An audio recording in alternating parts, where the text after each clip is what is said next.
Hello, welcome to the show. Today we have a guest who is operating at the cutting edge of innovation, someone who challenges the way we think about technology, human capital, and strategy. He's CTO at Consilience AI, where he focused on the intersection of AI and finance. And more recently, he started a new venture to form Big House Enterprise. Joseph is also a writer, a leader, working on topics like cognitive debt and the intelligence paradox. So, Joseph, you are very welcome and so happy that you are here. Could you introduce yourself, please? Well, sure. You did an excellent job. My background, I'm a quantitative geneticist by training. Spent a big chunk of my life in the biotech and computational biology, then made a full leap into artificial intelligence, focusing on fintech and some martech, related applications. So I'm looking forward to the discussion today, and thank you. Awesome. You recently started the House Enterprise. Can you tell me what drove you to start this new venture? Well, sure. It was actually a complete accident. So my background, I've spent the last many years building large language models from the ground up. So I have that background. Then coincidentally, some people like to buy real estate. I actually buy digital real estate, content marketing sites, things like that. So SEO and things like that, I have a pretty deep understanding of. Then at the same time, I have this long career of, as you mentioned, I'm well published and I published in high authority sites like Forbes and Fortune and Wall Street Journal. Now, up till about 6 months ago, you wouldn't know that unless you knew exactly what to search for. Now, there's a gentleman that shares my name that was actually an actor in Iron Man 3. So when you search my name, that was usually what would come up. I just had this growing discomfort as you get into the large language models. As hard as it was to maybe find me in a standard search, it was even harder in a large language model, which kind of sent me down this path. I mean, how to resolve that and why is that actually occurring? Because you have the tagline that your brand is not what you say it is, it's what AI says it is. So it's about lately, yes. so what motivates me about things like this is giving people agency over the brand and the story that they want to tell, as opposed to relinquishing that to an algorithm.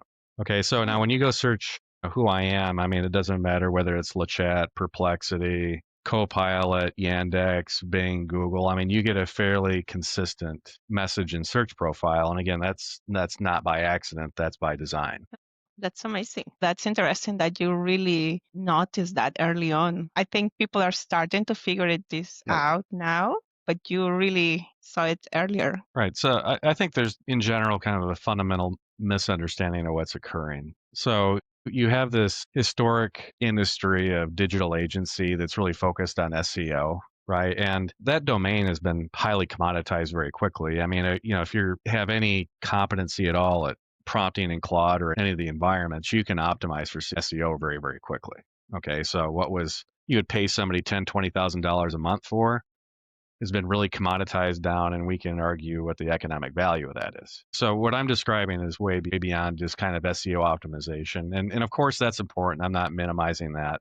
But you have to view these algorithms, whether it's Google or whatever, it's like teaching a child. I think a good analogy is you take this back to like seventh grade algebra generally. A needs to equal B, right? And as fun as it is to pick on Google or Microsoft and everybody, algorithmically, this is a really tough job. Right. So just take a very common name like, I have a friend named Tim Williams. There's literally thousands of Tim Williams out there.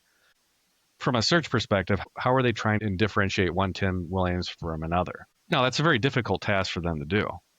Okay. And that's a lot of reasons why a lot of search results are quite dirty. Now, you can either accept that and accept the randomness that comes with that, if you want to call it that, or you can actually help kind of solve this equation and offer up information in a way that says this Tim Williams is actually this one, and it creates a clear, coherent message. Okay, now whether it's a person, product, or brand or company, it doesn't matter.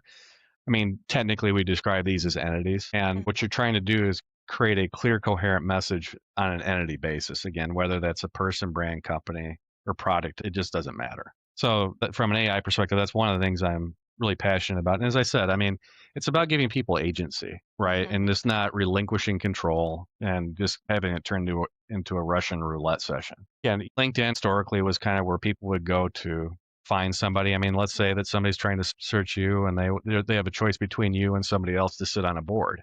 And they go to a large language model and ask, who is Carmen, right? Well, that message better be clear and it better be what you want it to be. Because if person A has a clear, coherent message and person B doesn't have a clear message, in today's world, they're likely to go with the person that has a very clear and is clearly represented. Yeah, that is very true. And so I was reading a little bit about you, and you have compared the large language models to cliff notes, helpful for those with deep knowledge, but risky for those without. Can you explain how that plays in real organizations? Absolutely. And, I would even take a step back or two because you're asking a very profound question. So from an AI perspective, what is knowledge and how you represent knowledge are two entirely different things. Okay, and we won't go into a philosophy discussion here, but what I would point out is when you're looking at deep practitioners of AI, what I think separates the people that deeply understand what's happening are people that have a deep understanding that clearly understand philosophy. And what I mean by that is epistemology, teleology, the nature of knowledge, and what is knowledge. The advice I would give to your listeners is just kind of think on that. So whether, take somebody like Judah Pearl, for example. Okay. I mean, it is clear he understands and has read philosophy and actually understands what knowledge is. Now, for centuries, PhDs, the mathematicians and the philosophers were the same person for really important reasons. We don't see that today. There would be a long discussion about that. But now let's kind of, dive into your question. And let me try to make this more practical. We've all of us have been through school, whether it's your undergraduate or graduate school. We've all sat next to people that got by, right? Maybe got the grade, but we all knew that they didn't do the work. And when push came to shove, these people fall apart. We see them in the workplace, we see them in their labs, we have seen them in graduate school. Okay, and just kind of think about that. Okay.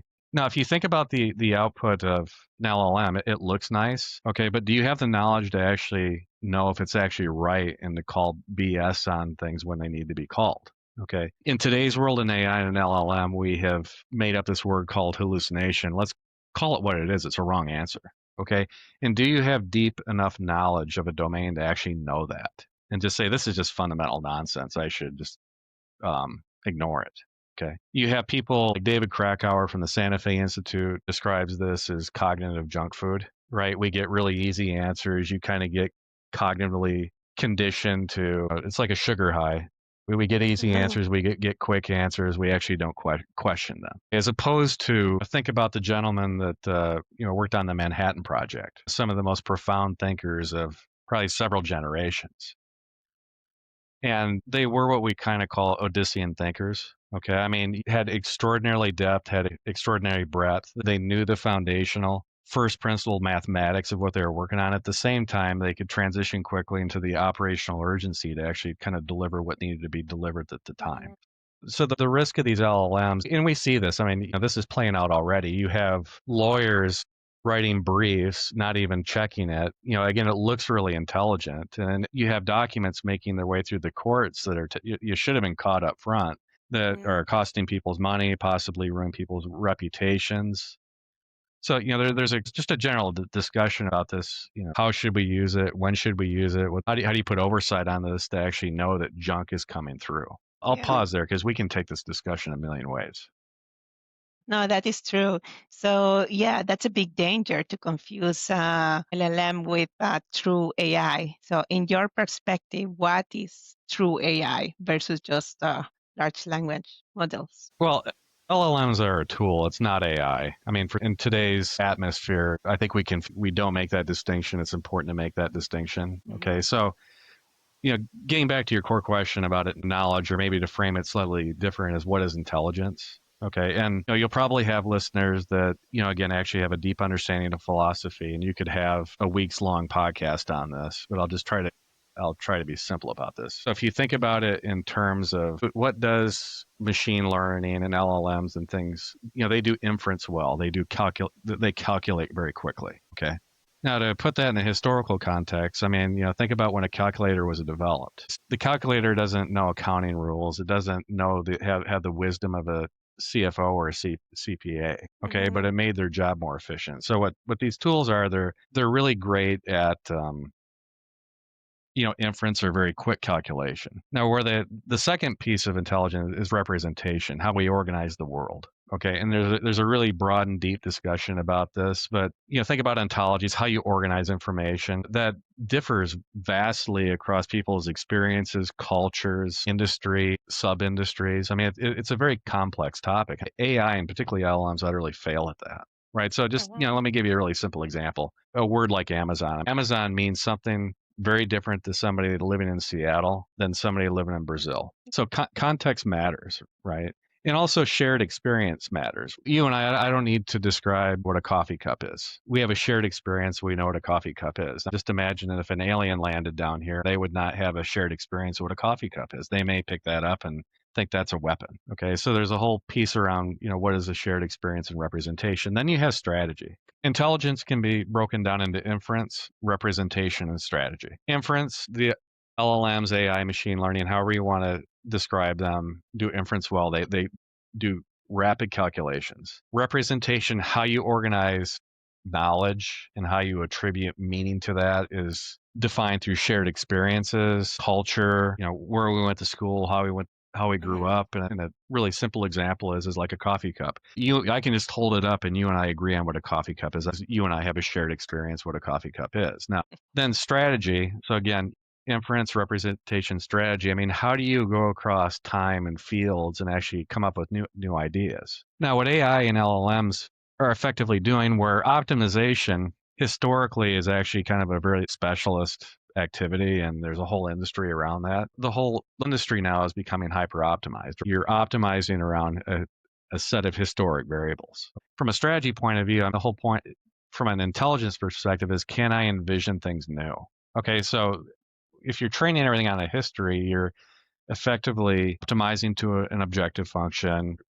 You're getting all the operational efficiency out of that. And then is that really competitive? No, that's not competitive because everybody's competing on the same data. But let's just give a simple example that I think most viewers probably can relate to. Most people know the same individual that built the U-2 spy plane is the same individual that built the SR-71 Blackbird. Okay, if you look at those two aircraft, they are absolutely entirely different. So if I built and optimized and put AI around U-2 to make the next spy plane, the likelihood that would have envisioned the SR-71 Blackbird is not very high, if not close to zero. If not, it is zero. Right. So there's this concept that AI just doesn't even touch. And it comes back to knowledge. And the question around what is knowledge is completely missed in most discussions today. Yeah, it is true. We have said that AI could help a lot, but also could damage decision making in organization. And leaders really need to know when AI is really helping to think better versus when it's just eroding their strategic thinking. So if you were to have like a magic wand to transform the way leaders are thinking regarding AI on how to adopt it or resist it, what would that be? So there's a term that some people, if not all, will be familiar with, and it's the term tacit knowledge. Okay, if we look at great practitioners, there's things that they do extremely well that they can't explain. Today's AI that we haven't even become close to uncovering is extracting that tacit knowledge out of great performers. Thing one, I think the test is in these cognitive studies are being done, and they seem to be quite consistent. Is AI helping when you take AI away from a person, do they still have the same capability? As opposed to when you take AI away, are they actually worse off?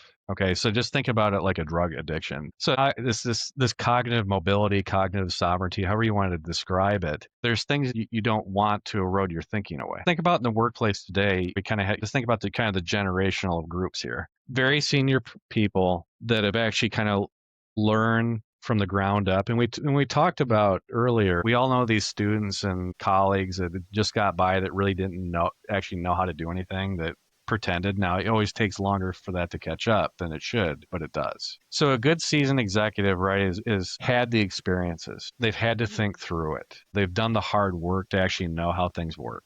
Okay.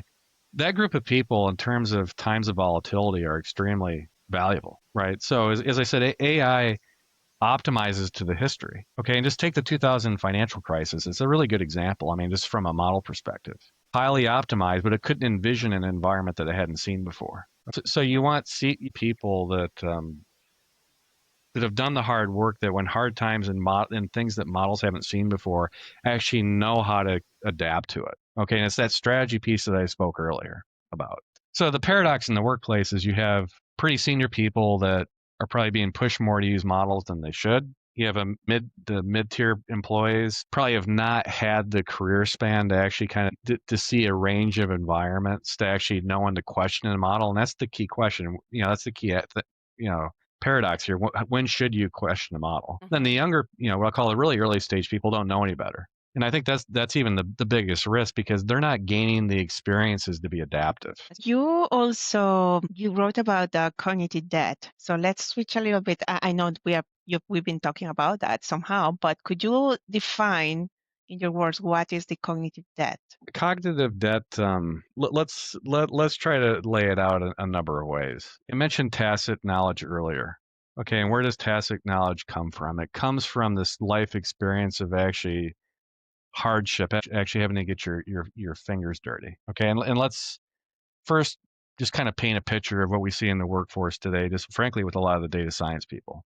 There's a big difference between those data science professionals that have come through these curriculum, that know how to use the latest Python package. They know how to deploy a package, but they don't understand the mathematics of actually what's there. Just simply, if you've done the ground up work to kind of know how things work, when should they be used, when they should fail. Now, more technically, if you want to think about this, cognitive debt comes from first, like, temporal navigation. And what I mean is operating between timeless principles and evolving contexts. So, for example, AI optimizes from historical patterns. It can't imagine what's never been tried. So think about Netflix in 2013, all the data people watched on TV shows, on television. Reed Hastings bet everything on original streaming content, a future that didn't exist in any algorithm's training data.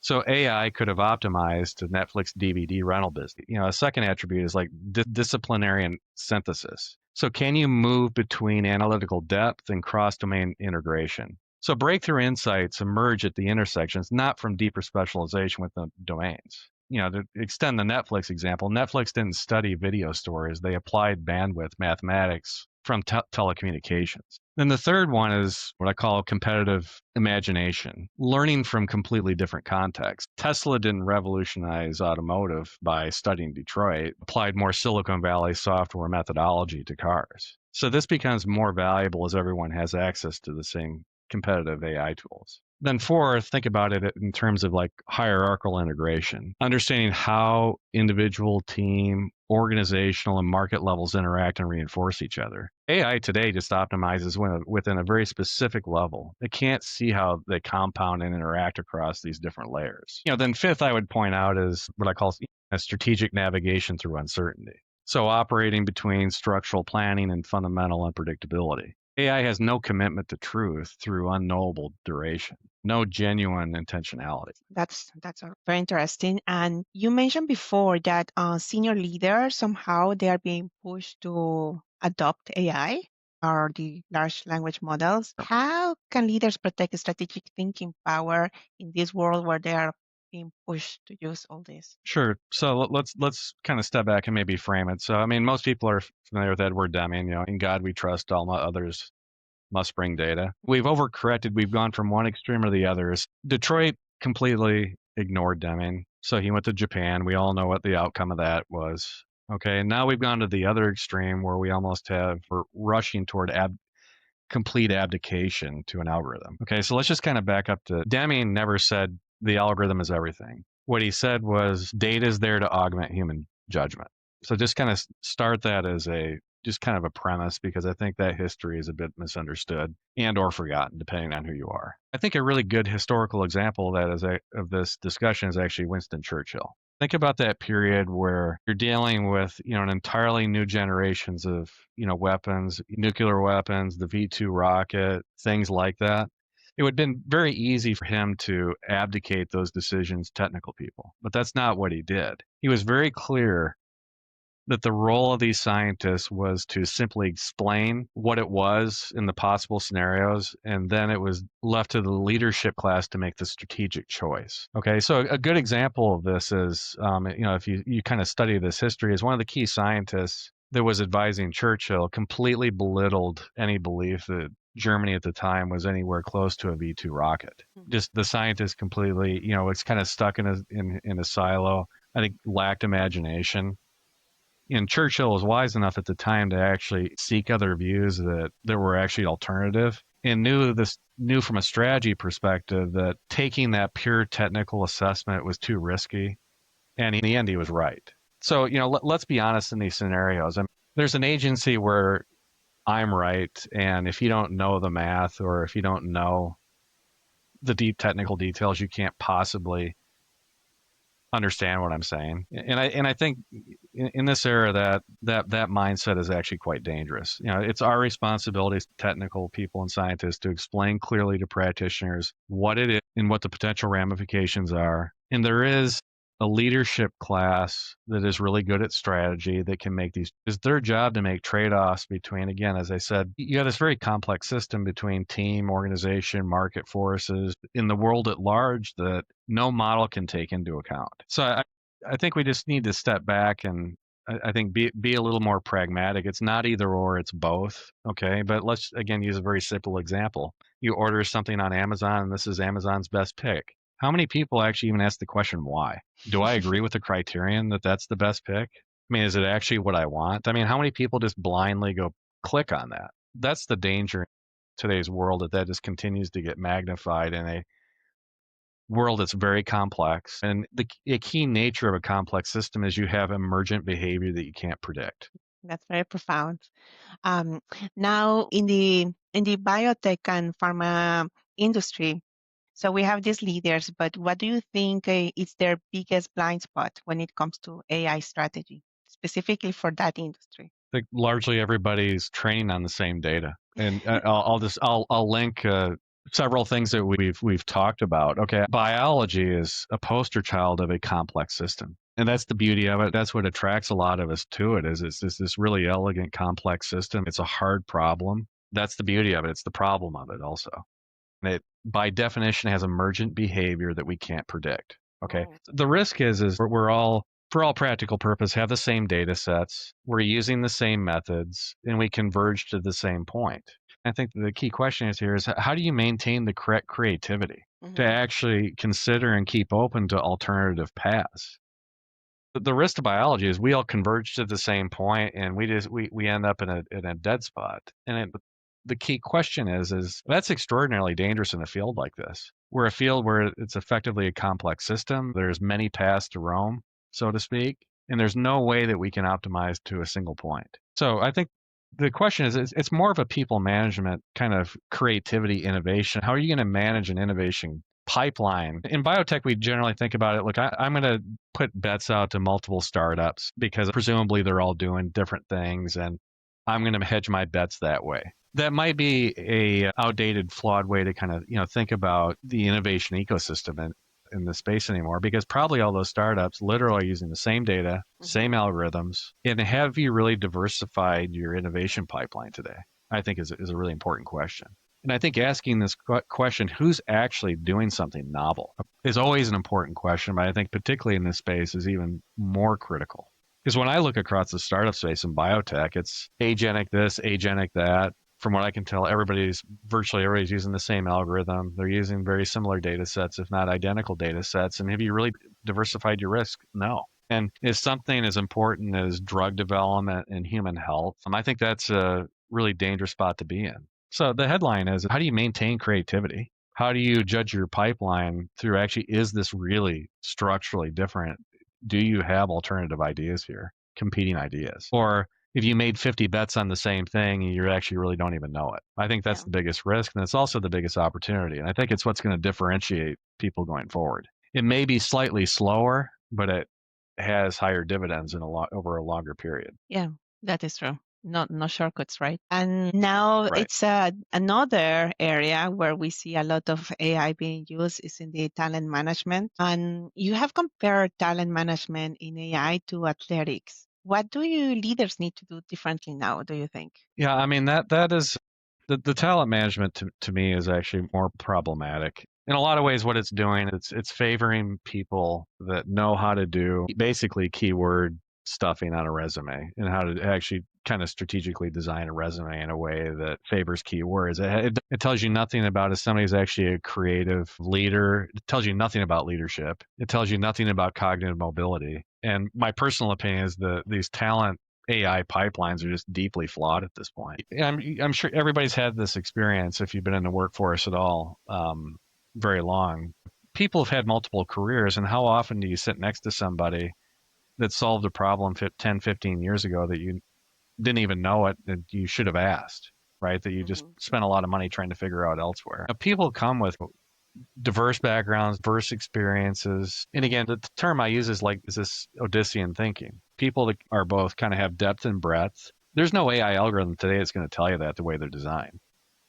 The AI algorithms for HR are keyword stuffing systems that, from what I can tell in my personal experience with them, 9 times out of 10 don't even give you the right candidates. So when I was particularly a heavy user of this stuff, I just got to the point where I personally reviewed every single resume. I mean, it was really quick, but I think these AI systems, particularly in HR, have a very, very low success rate. And I think the organizations that rely heavily on them, that's not going to pay off for them in the long term, because the talent that you're throwing out the door is really a shame. But talent management, to me, going forward, there's studies that say AI makes people better. There's lots of studies that say it doesn't. And in my experience, I think the difference is what I'll call the A+ players. Again, people that did the work and have deep knowledge. These AI systems make them much more productive. If you were a student that just got by and really don't actually know what I call core questions to ask and just take things at face value, these people are actually probably are becoming worse performers. And these talent management systems can't distinguish between the two.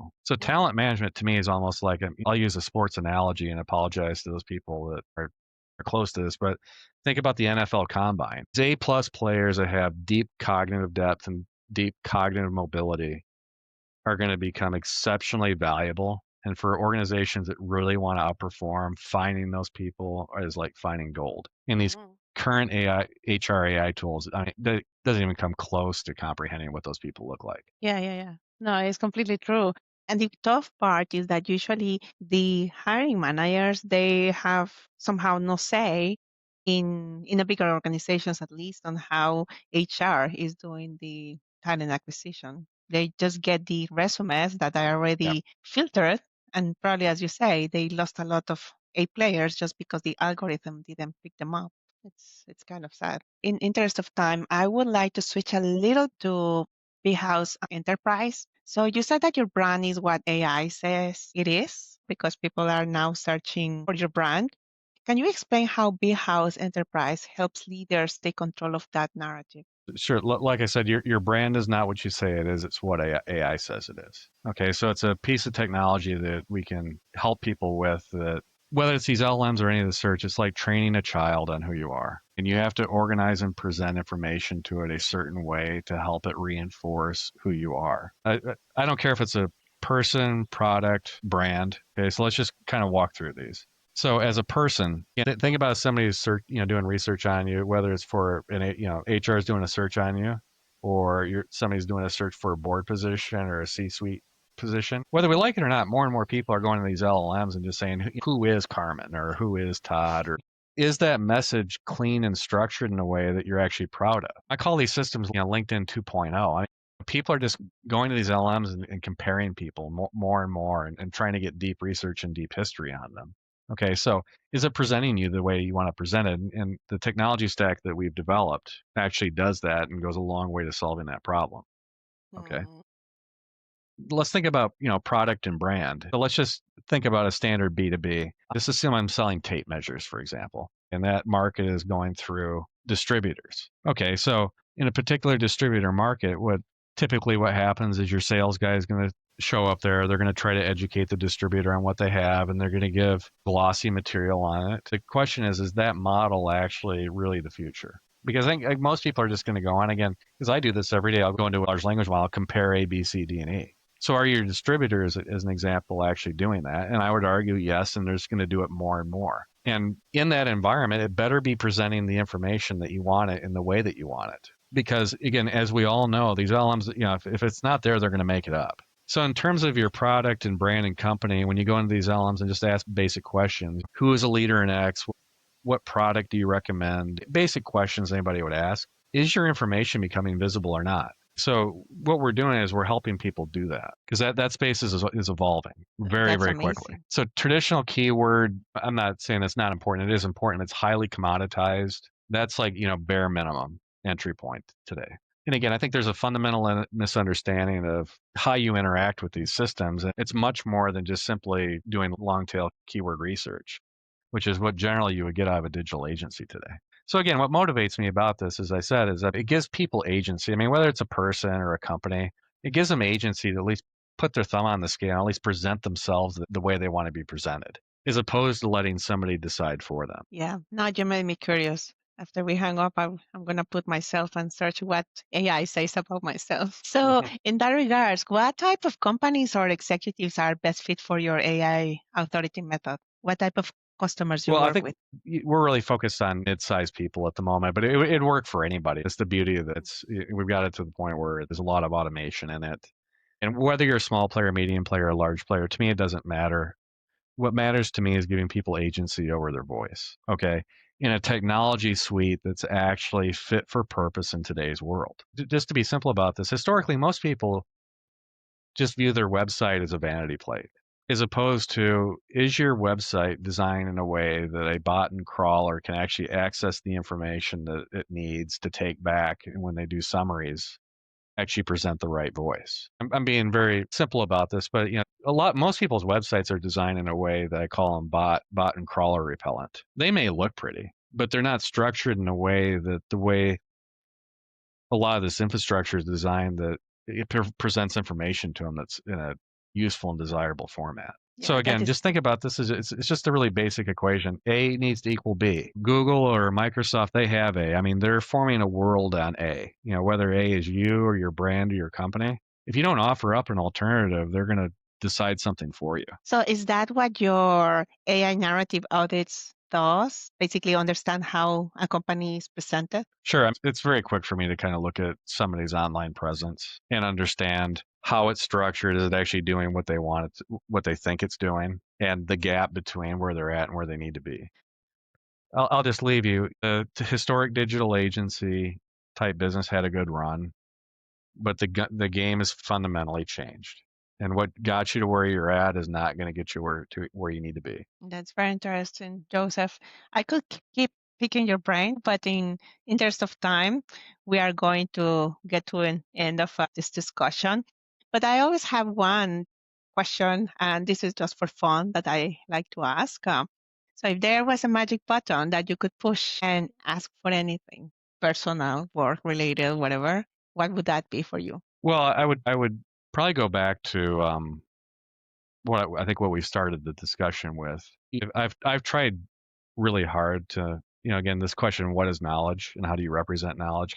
Whether we're talking about your brand and AI or things like that, I mean, effectively what we're talking about is how to represent knowledge. I mean, if I had a magic button, what I would like is actually all the world's information on that topic, because the good news is there's rich discussion over, frankly, Mm. centuries on this topic. The opportunity is in AI in particular, people that actually kind of step back and think about all this centuries worth of information, because people have been discussing this a long time, how to get this represented in a way that, from a technology perspective, that it actually accomplishes this, I think is going to win. So if I could synthesize all that in kind of one sitting, I would love to do that and be the practitioner of it. That's amazing. Very intellectual wish for you. Now, this is amazing, Joseph. I truly appreciate you joining me today. Is there anything else that you would like to say to the listeners before we close? I really, really appreciate everybody's time, and they're welcome to reach out to me if they have any questions. Thank you. And if they want to learn more about either Consilience AI or Big House Enterprise, Yeah. where they could look. Yes. Yeah.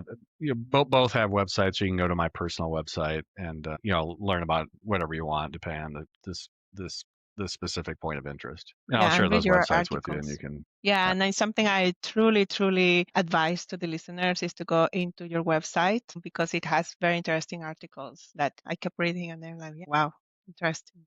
Well, thank you so much again and hope to talk to you soon. Great. Thank you very much. I appreciate your time.